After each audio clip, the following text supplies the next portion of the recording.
गेली 15 ते 20 दिवसानंतर पुन्हा एकदा कमबॅक एंट्री झालेली आहे। तर आता रोज व्हिडिओ येत राहतील। सगळ्यात आधी सकाळी हेअर मास्क लावून बसलेली होती आणि त्यानंतर चहा बनवली। बाहेर एवढं उन्हाचं तापमान आणि हे चहा पिऊन माझं तापमान वाढणार होतं। हळूहळू म्हणते आता चहा कमी करूयात, पण ते काही होत नाहीये। आता दुपारी सगळे काही कपडे मशीनला लावले होते आणि सगळे एक एक करून ह्या स्टँडवरती टाकले, कारण बाहेर जर हे टाकत बसली ना तर उन्हाचं तापमान माझ्या डोक्यावर चढणार होतं। बरं असो, आता लय झालं तापमान। काल हे ना पार्सल आलेलं होतं, जे की अनुषाने ऑलरेडी खोलून बघितलेलं होतं। म्हटली चला आता हे खोललेलंच पार्सल तुमच्यासोबत शेअर करूया।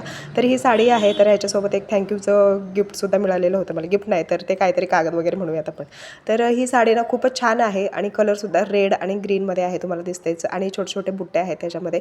तर असं वाटत होते की साडी ला म्हणजे बघितल्यानंतर ना की मी एकदा घालावी, म्हणजे घडी मोडावी असं वाटत होतं। पण ही मी कशासाठी आणली हे तुम्हाला, म्हणजे ह्या साडीपासून मी काय बनवणार आहे हे तुम्हाला तर बघायला मिळेलच। मी म्हणत होती की घडी मोडावी, पण अजूनही इथे बघा अशी काही साडी ही गुंडाळून बसली होती। तर म्हटली चला हे व्हिडिओ मोबाईलमध्ये आपल्या कॅप्चर करूयात। तर तोपर्यंत बघा इथे हॅप्पीने असं काय तोंडावरती पावडर फासून बसला होता। आता इथे एवढी नवी आणि कोरी करकरीत साडी मला काही कट करण्याची हिंमतच होत नव्हती, पण काय करणार आता, हे कट केल्याशिवाय तर जे पण बनवणार आहेत ते मात्र रेडी होणारच नव्हतं।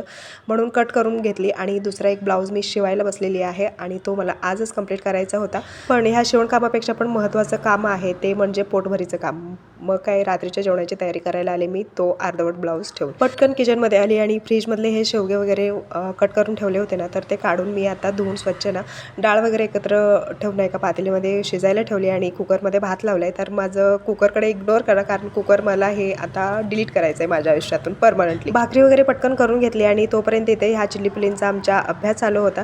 तर आमचा टकलू राम ना बघा असं काही छान गोलू टक्कल करून आणलेलं होतं त्याचं। तर त्याचे केस ना एवढे वाढतात आणि जरा वाढले ना तर त्याच्या शाळेमध्ये तर अजिबातच चालत नाहीये। तर त्यामुळे त्याला पूर्ण टक्कलच केलं होतं। म्हटली चला आता उन्हाळा दिवससुद्धा आहे तर त्याला जरा हलकंसुद्धा वाटेल। त्यानंतर स्वयंपाक वगैरे केला आणि इथे जेवण वगैरे झालेली होती। तर इथे उद्याची तयारी चालू आहे, भाजी वगैरे काय करायची हा सगळ्यात मोठा प्रश्न असतो रोजच्या जेवणामध्ये। तर जेवण वगैरे केली आणि तो एक राहिलेला ब्लाऊज अर्धवट होता ना, तर तो कंप्लीट केला। आणि बघा माझं पिल्लू इथे असं छान माझी वाट बघत झोपलेलं होतं। तू शिवेपर्यंत मी इथे झोपतो काय मम्मा असं सांगून झोपलेलं होतं। तर त्यालाच घेऊन मी आता झोपायला चालली। तर चला आजच्या पुरतं एवढंच, बाय।